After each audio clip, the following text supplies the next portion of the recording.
পাহাড়ের নিচে দাঁড়িয়ে আবু লাহাব বলছিল, নবী সাল্লাল্লাহু আলাইহি ওয়াসাল্লাম বলছেন, তোমরা সবাই শুধু বলো কুলু লা ইলাহা ইল্লাল্লাহ তুফলিহুন।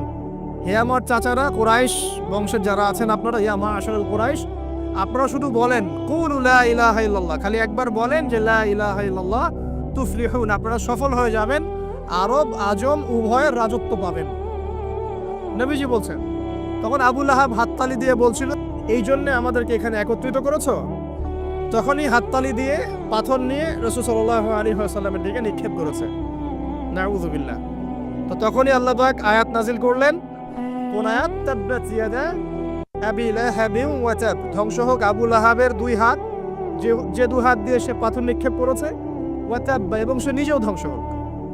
দেখেন, কিয়ামত পর্যন্ত কোরআন থাকবে না, এই সূরাটা থাকবে না, তো কিয়ামত পর্যন্ত মানুষ কোরআন তেলাওয়াতের মধ্য দিয়ে আবু লাহাবকে গালি দিবে না? কিয়ামত পর্যন্ত মানুষ কোরআন তেলাওয়াতের মধ্য দিয়ে আবু লাহাবকে কিন্তু অভিসম্পাত করতে থাকবে যে তুমি ধ্বংস হও, তোমার দুই হাত ধ্বংস হোক। এই হলো নবী সাল্লাল্লাহু আলাইহি ওয়াসাল্লামের শান।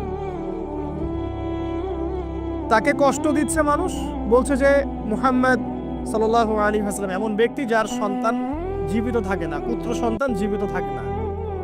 তখন আল্লাহ রাব্বুল আলামিন আয়াত নাজিল করলেন, ইন্না আ'তাইনাকাল কাউসার, নিশ্চয়ই আমি আপনাকে কাউসার মহান মর্যাদা দিয়েছি। এটা শুধু হাউজে কাউসারই নয়, কিন্তু হাউজে কাউসার সহ এই যে দুনিয়ার তার সম্মান, তার নাম শুনলে আমরা দরুদ পড়ি, তার ইজ্জত, তার শান শওকাত, এগুলোও কাউসার, সবই কাউসার। তো নিশ্চয় আমি আপনাকে কাউসার দিয়ে দিয়েছি। ফাসাল্লি লিরাব্বিকা ওয়ানহার, আপনি মন খারাপ করেন না, আপনি আপনার রবের জন্য সালাত আদায় করেন, তার পথে স্যাক্রিফাইস করেন। কুরবানি মানে শুধু কিন্তু পশু কুরবানি নয়, এখানে তার পথে আত্মত্যাগ করা, যেটা রাসূল সাল্লাল্লাহু আলাইহি ওয়াসাল্লাম সারা জীবন করে গেছে। ইন্না শানিয়াকা হুয়াল আবতার, নিশ্চয়ই আপনার যারা শত্রু